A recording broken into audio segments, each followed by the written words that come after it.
Hello friends, welcome back to Wawa Yes. So welcome to this discussion on the Vision Economy PT 365 summary. So this is part 2 of the lecture. So hope you have seen the part 1 where we have started with the first chapter and now we will continue with it. So but before we go further, I would just like to inform you that in our Telegram channel we are posting the summary of this in the JPEG format. So if you want, you can just go and visit it, so where you will get more details. Okay, now let us begin. So now we will continuing with the previous lecture. The first topic that we are going to discuss is about this empowered group of secretaries, EGOs and project development cells. So as you know, one of the main problems that we have in India is all the investors, they are mainly facing this issue of lack of clearances from the government side. So in order to remove all of these things, in order to remove all the inefficiencies with respect to the approval of projects and all, the central government has launched this empowered group of secretaries and project development cell.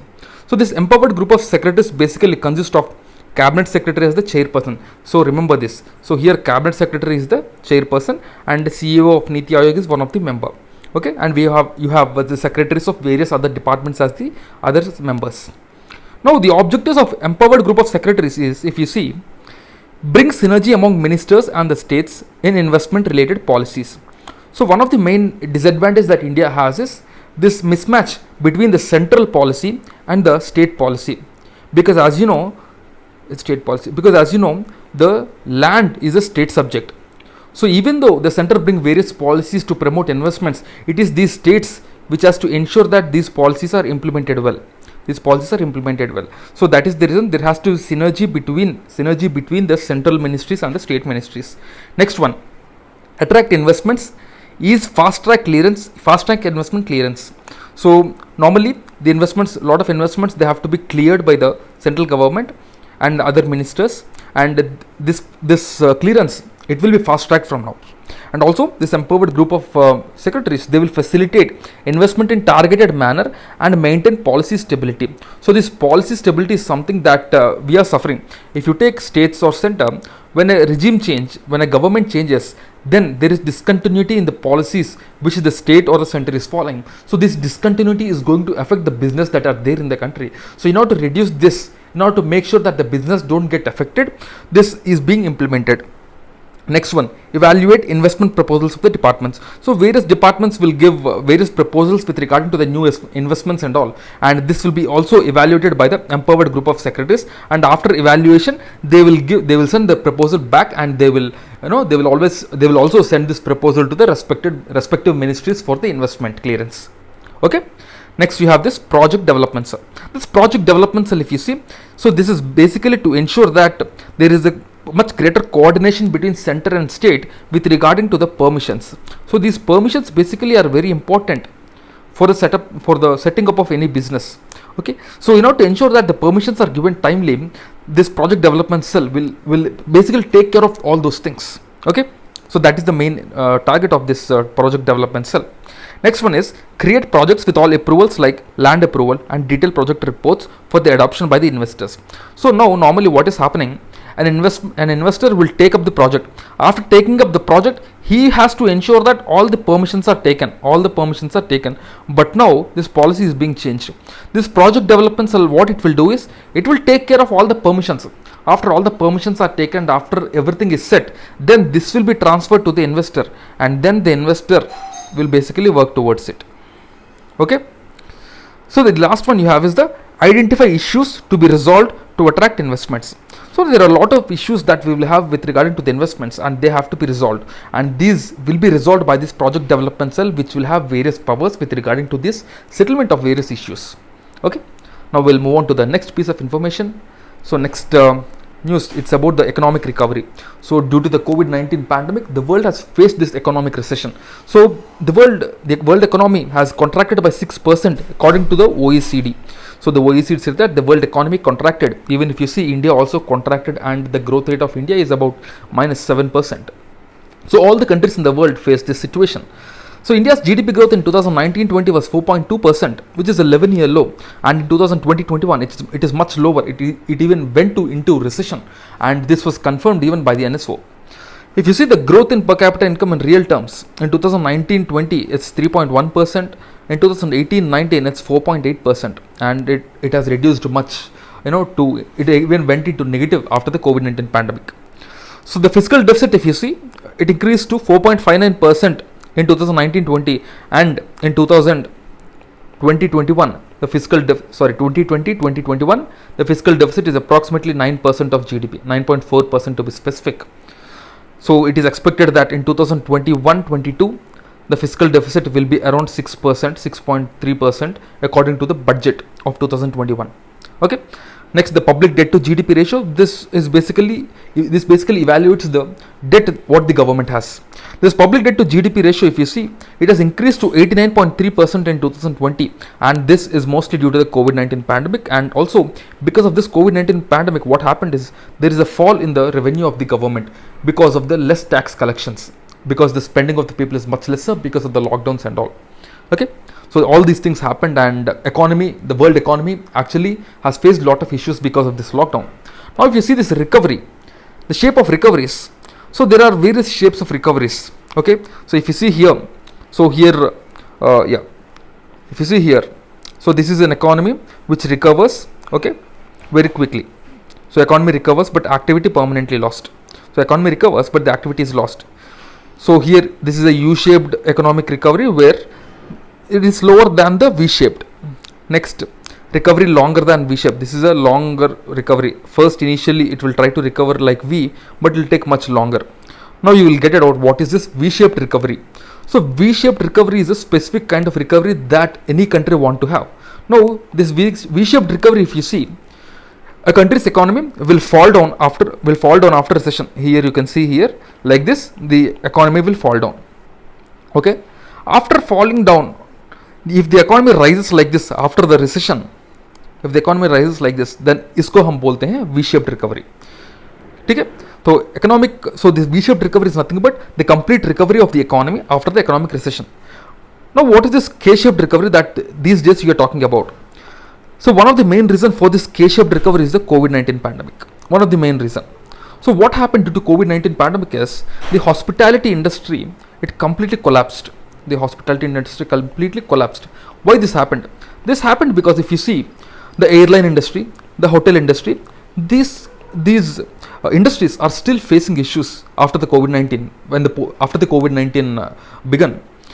So even today people are not traveling. We are all the whole world, if you see, it is still facing these issues. The first, the second wave, the third wave, all of these issues are still going on.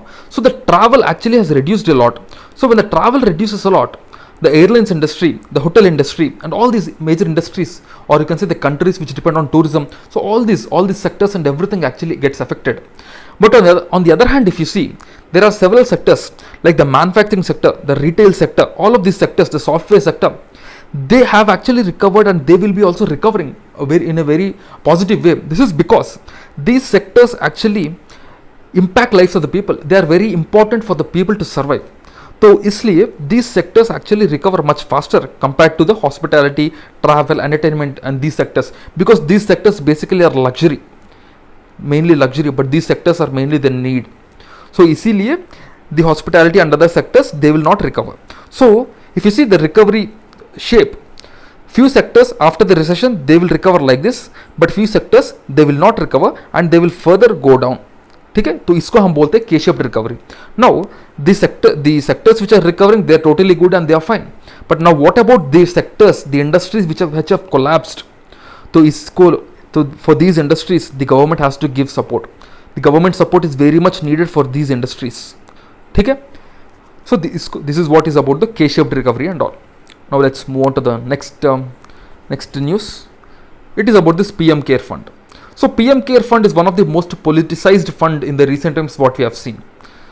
So the PM Cares Fund is basically a fund set up by the Prime Minister, and a lot of people contributed to this PM Care Fund. And as the PM Care Fund is basically not statutory, it's not statutory. Some people went to Supreme Court. Okay, it's not statutory, and a lot of money has been collected in the PM Care Fund. A lot of people have contributed, and as a lot of money is contributed to this, some people went to the Supreme Court saying that Sir, you have to protect these investments and this, or you can say protect this money which came to the PM Care Fund. So for that, what we need to do is we need to send this money to the NDRF. This is what is the people who went to the Supreme Court said. But the Supreme Court said that we don't have the authority to do that. This is because the PM's Care Fund and the NDRF are two separate entities. The NDRF is formed by a statute, by a law. But the PM's Care Fund is basically a fund managed by the Prime Minister.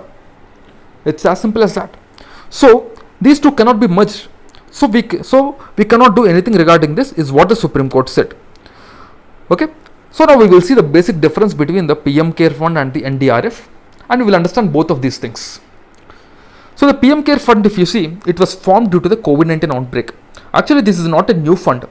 Right from the time of independence, whenever there is a need and whenever the Prime Minister felt that there is a need for a special fund, it was created. Jawaharlal Nehru also created this. Okay? And the NDRF fund, if you see, NDRF fund is basically a fund which is created after a law, which is the National Disaster Management Act. So when this act was passed, the NDRF fund was created. And this NDRF fund basically, previously it was actually known as the National Calamity Contingency Fund. It was the original name. But after the passing of the National Disaster Management Act, the fund was created. Okay. So now this is a statutory fund. So the objective of PM Care Fund, if you see the main objective, this is basically to provide support and relief to the hospitals and the healthcare sector. The fund which was contributed to the PM Care Fund, it will be used for upgrading the healthcare and give financial assistance and grants to various hospitals. But if you see the NDRF, the National Disaster Relief Fund, this cannot be used similar to that of PM Care Fund. It cannot be used for these purposes. It can be used only to meet the expenses during emergency response, relief and rehabilitation. It is to supplement SDRF during the disaster. This is the difference. And if you see the administrative mechanism for the PM Care Fund, it is the Prime Minister who is the ex officio chairman, and Ministry of Defence and Home Affairs along with Finance, they will be the trustees. And the Prime Minister has the power to appoint or you can say nominate 3 other trustee members who are eminent in their work. Okay, and the persons who are appointed are in the pro bono capacity. Now this NDRF, if you see, it is managed by the central government, and it is managed by the Department of Agriculture. Okay, and this agricultural ministry will monitor relief activities which are associated with drought, hailstorm, pest attack, cold wave, frost, while rest of the natural calamities are monitored by the Ministry of Home Affairs. So it is the Department of Agriculture, that is under the Agricultural Ministry, and the Home Ministry. So both of them combinedly, okay, they take care of this fund, right? So it is the Minister of Home Affairs and Agriculture Ministry, but on the other hand, for the PM Care Fund, it is the Prime Minister himself. So contributions, if you see, for the PM Care, as I told already, it is mostly voluntary, not mostly, you can say everything in this fund is voluntary. But the NDRF, if you see, it is financed from the Consolidated Fund of India. The money is transferred to the NDRF from the Consolidated Fund of India. Okay, so all the taxes we pay, the cesses, surcharges, so they will be transferred to the NDRF. So here it is given specifically on certain items, okay, chargeable to excise and custom duty and approved annually through the finance bill. So the finance bill approve few kinds of funds which will be transferred to the NDRF. Okay, and the auditing, if you see, the PM Care Fund, it is audited by an independent auditor, but the NDRF is audited by the CAG. So that is the reason most people are asking, a lot of people are asking to transfer the PM Care Fund to the NDRF, so that the PM Care Fund also can be audited by CAG, and when the CAG audits, if there are any discrepancies in the spending and all, that can be known. So that is what is the view of some people, right? Now we'll see the next information. It is about this 1.4. It is about the direct tax. So direct tax is the tax paid by the people and is also incidence on them directly. Okay? So the incidence and impact of taxation falls on the same entity. The tax will be levied on the people, and the people will be paying tax directly based on their income. And this direct tax in India is a progressive tax. What is the progressive tax means? With the rise in income, as the income rises, the tax also rises. इसको हम बोलते हैं progressive tax. There is another tax called the regressive tax. The regressive tax. In this, according to this, as the income rises, the tax reduces. As the income rises, the tax reduces. This is regressive tax. Another tax, you have the proportional tax. Here, as the income rises, the tax remains same. So 0 to 5 lakhs will pay X percent, 5 to 10 lakhs will also pay X percent, 10 to 15 lakhs will also pay that X percent, and 15 to 20 lakhs also will pay that X percent of the income only. Okay, so the percentage of tax that will be paid will remain constant. Okay, so next one, what you have is the need for direct tax reforms. Now, if you see what is the need for India to have this direct tax reforms, and why we talk about these tax reforms whenever we see this chapter taxes, it is mainly because if you see the tax to GDP ratio in India, it is merely 17%. But if you see this among the emerging economies, it is 21%, and among the OECD countries, it is 34%. And in India, if you see, only 1.15% of people pay the taxes actually. Though 5% of population will file the taxes, but only 1.15% will pay the taxes. So because of this, what will happen is the government of India, they will receive less money, they will receive less revenue, but the spending, the expenditure will be there. But as the revenue is less, what they will do for the expenditure? They will borrow, and also they will not be in a position to invest in a better way. So we always should ensure that people pay the tax. Okay, so that is the reason the tax reforms are very much important. So if you see the need for direct tax, first is rationalization and simplifying income tax. Okay, so next one is simplifying corporate tax rate structure and phasing out exemptions as government loses revenue, because normally now we are giving lot of exemptions to the corporates, and also we have reduced the corporate tax to 25%. So the tax reforms say that this has to be rationalized, and also the tax base has to be widened. That means we have to bring more people into the tax ambit. Okay, next is reduce tax litigation and increase technology infusion. So we have to use more technology in the tax collection. So when we use more technology in the tax collection, then what will happen? The tax litigations will reduce, and the number of people who are paying tax also will increase. That means the tax base will widen. Next, you have the creating sync with the global economy by phasing out differential treatment of the foreign domestic companies. This is another one, right? So now, what are the steps taken to improve the direct tax ecosystem? So under the Income Tax Act, individuals or cooperatives who don't have any exemptions or incentives, they can pay the income tax at concessional rates. Next one is the Vivad se Vishwas. So under this, a better resolution is being provided to those who are facing litigation. Those who are facing litigation, for them a better resolution is provided where they can pay a certain extra amount along with the tax, and they can clear the litigation, and the cases will be withdrawn against them. So this is the Vivad se Vishwas, because Vivad is there between the tax authority and the taxpayer, and this Vivad will be removed. That means the issue will be removed, and then the strength, both of them, the Vishwas between the two will be strengthened. Next, you have the abolition of dividend distribution tax. This is mainly to ensure that the Indian equity market will become more attractive, because normally the shareholders and other people of the company, mainly the shareholders and the people who are part of the company, they will be paid the dividend. So when they will be paid the dividend, the tax will not be there now, because what will happen is, because already they will be paying the income tax and all, so paying tax again on the dividend will become a double burden.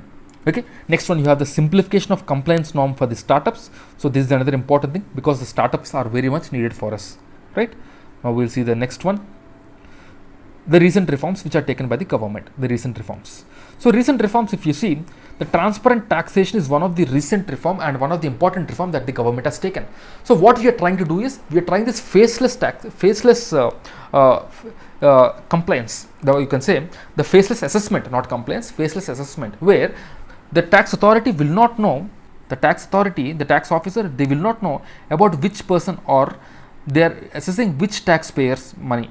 Okay, they will not know this. So because of this, what will happen? The corruption will reduce, and also the tax officers who are harassing the taxpayers, that will also reduce. Okay, because of this, the ease of doing business will increase.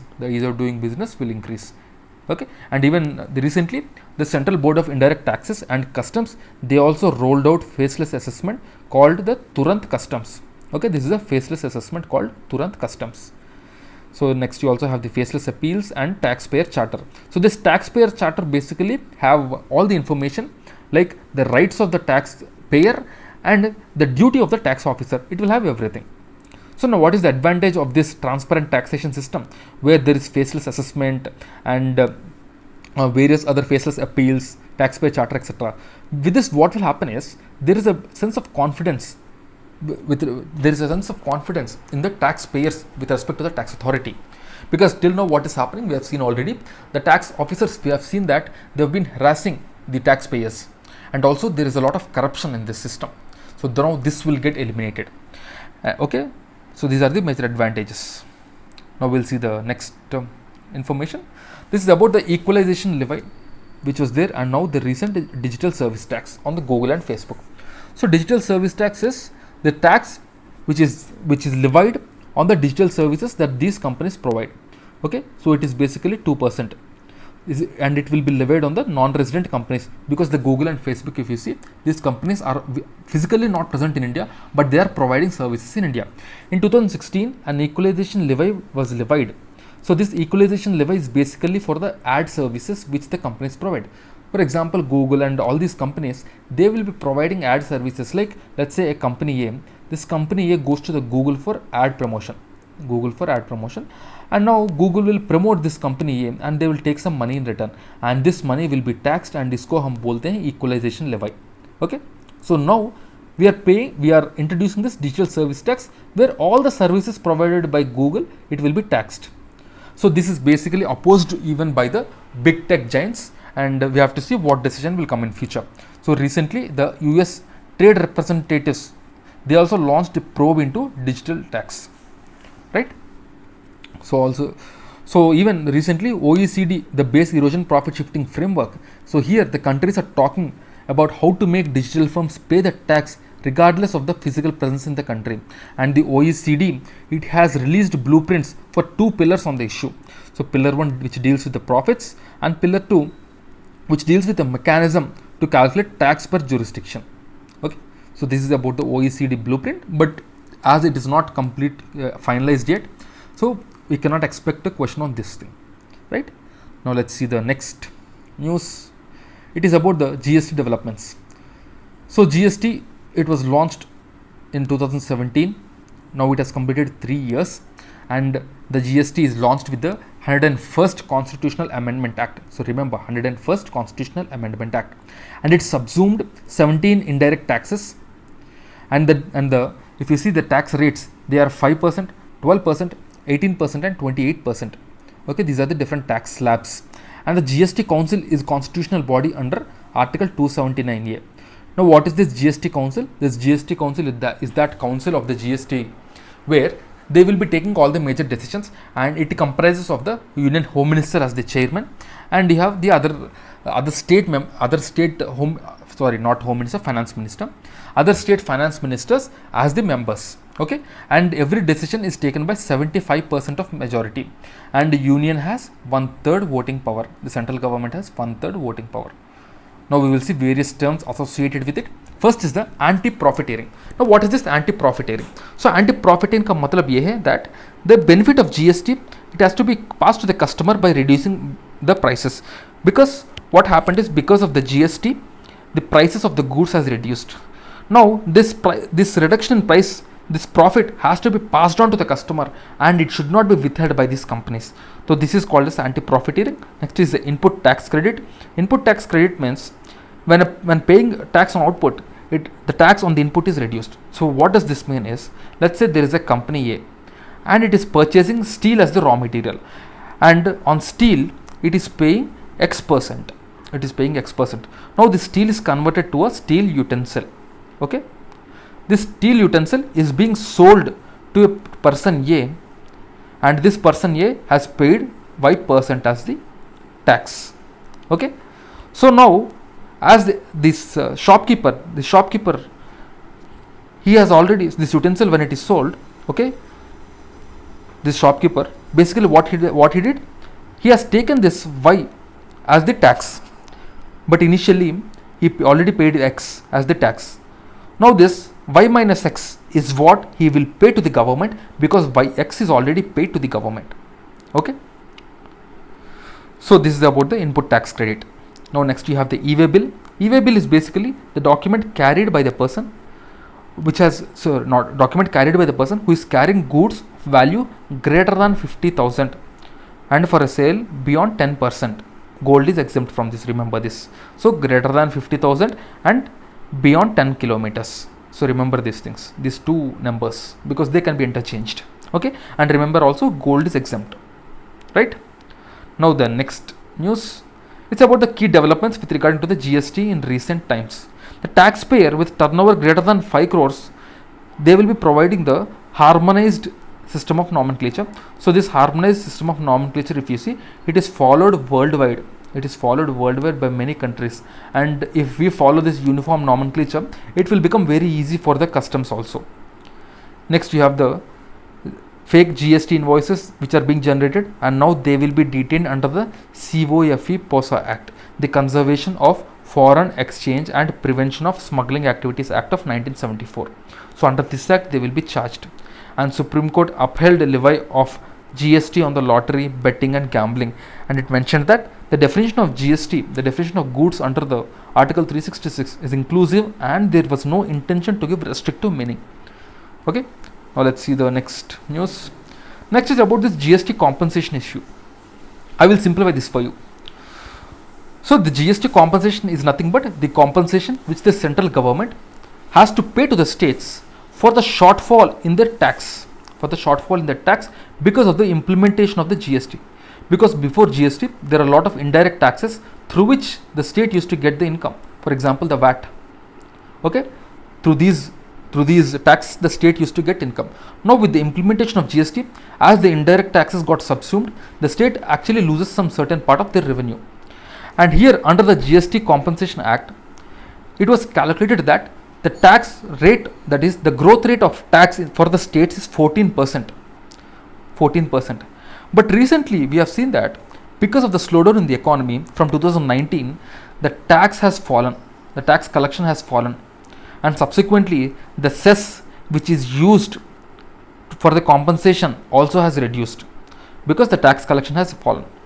Now as the cess also has fallen, the central government is not able to give money to the states, because the tax also fallen, and also the cess also which is used for the states compensation also has fallen. Now the issue arose when the payments are due from August September of 2019. So this is what is the issue. So in order to solve this issue, the central government gave two options to the states. What are the two options? So here it is very clear. The first option is, actually there is a shortfall of about 3 lakh crore. About 3 lakh crore. Now what the central government says is, we are giving you two options. The first option is borrow 97,000 crore at subsidized rate, and this subsidized rate RBI will be providing to the states. And also there will be 0.5% of relaxation in the FRBM Act without any rules. We have seen that already. The central government actually, it has relaxed 2%, but 1.5% there are certain rules. Okay, certain rules for borrowing, but 0.5% the states are free, and the FRBM Act will be amended. So this is what is the center set. And the second, so in the first option there is the second one where so out of the 3 lakh crore, 97,000 crore will be taken from the market, okay, at subsidized rate, and the interest on this amount, the interest and the interest along with the principal, both of them will be paid by the center using the cess collections. Okay, both the principal and the interest will be paid by the center only using the cess collection, and this debt will not be treated according to the Finance Commission norms. It will not be treated. And you have the second option where the entire 2.35 lakh crore will be borrowed from the market, and this borrowing is market borrowing, and this is not at a concessional rate, and here the states have to bear the interest cost, and mostly it will be treated as a debt for the Finance Commission norms. And also it is the states, they have to even pay the principal also. So these are the two options that are made available to the states. So now the states, after various discussions, they went for option 1. This is the resolution that came out finally. Okay. Now what are the issues, various issues surrounding this GST? One issue is the center not honoring the moral and legal obligation under this, because the center has to pay to the states. The center has to pay the compensation to the states, but the center is evading it. So this is a major issue, because the trust between the center and the states will get eroded. The next one, if you see, ineffectiveness of GST council, because the center has 1/3 power. Now as 75% of voting is needed, without center's approval, no act or no suggestion can be passed. And the center says inflows to the GST compensation fund are made from GST compensation cess, and if inadequate, center is not obligated to supplement. So this is a major thing, because the center, though the law is not providing any obligation for the center to pay, but they have to honor it on moral grounds. So these are the major issues, and these are the options that are provided to the states, where the states have chosen the option 1. Okay. Now let's move on to the next. Small correction. It is not option 1. It is this option 2. Yeah. So here it is option 1. So option 1 is the 2.35 lakh crore. So the states went with this. Okay. That means यहाँ पे it is option 2. So both are two different images. So yeah, small confusion. Just correct it. The states went with this option, that is borrowing 2.35 lakh crore entirely. Okay. Right. Now we'll see the next one. So just make a note of this change. The states agreed to borrow entire 2.35 lakh crore. Now we'll move on to the last one in the chapter 1, the last concept, where various definitions are given. So various definitions, if you see, the first one is the discretionary fiscal stimulus. So discretionary fiscal stimulus, basically it means normally the fiscal deficit increases with the growing slowdown. So when there is slowdown in the economy, then the fiscal deficit will increase. But the discretionary fiscal stimulus means the fiscal deficit is increasing because of the government policy. Because during various slowdowns and during pandemics and such times, the central government will be spending more. So central government spending more means increase in the fiscal deficit. Okay? So this is about the discretionary fiscal stimulus, because the central government will provide the stimulus to the industries so that the industries will survive and the economy will get a boost. Next one is the post-devolution revenue deficit grant.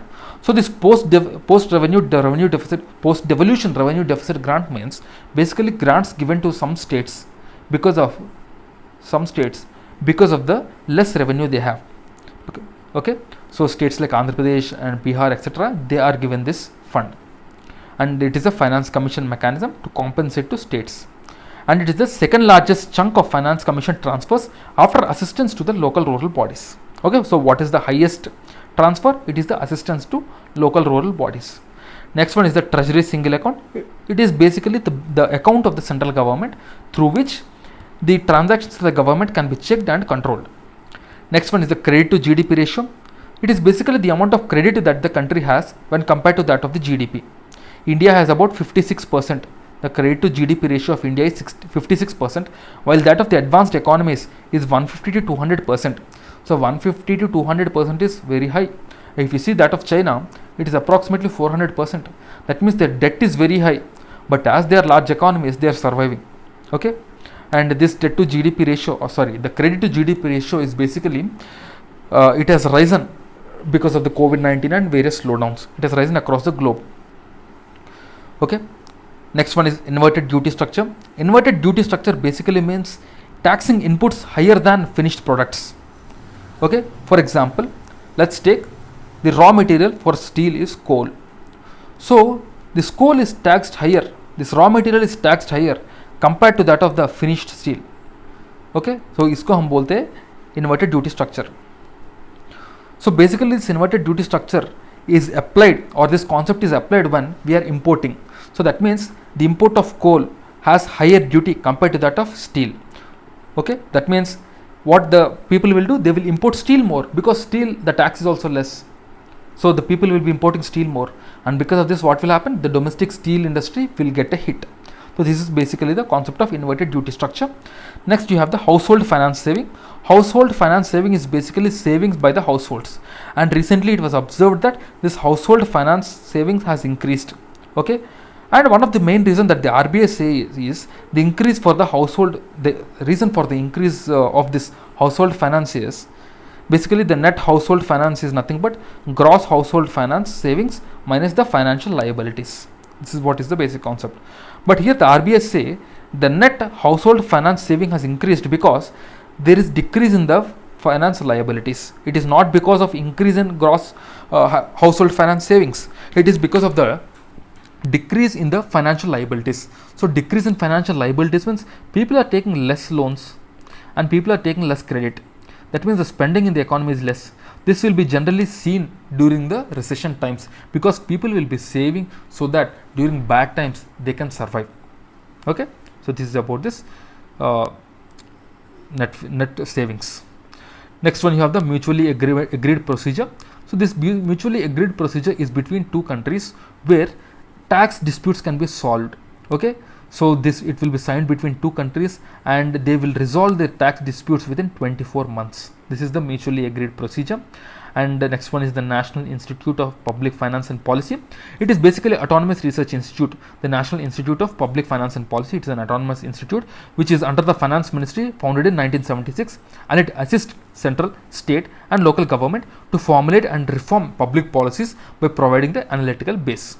Okay, so this is all about the chapter 1. So guys, we are providing summaries of the PT 365, so you can check that in a Telegram channel. Okay, so that's it friends for the lecture. I'll again see you with the part 3 of the economy. Till then, keep studying and stay tuned to Wow IAS. Thank you and Jai Hind.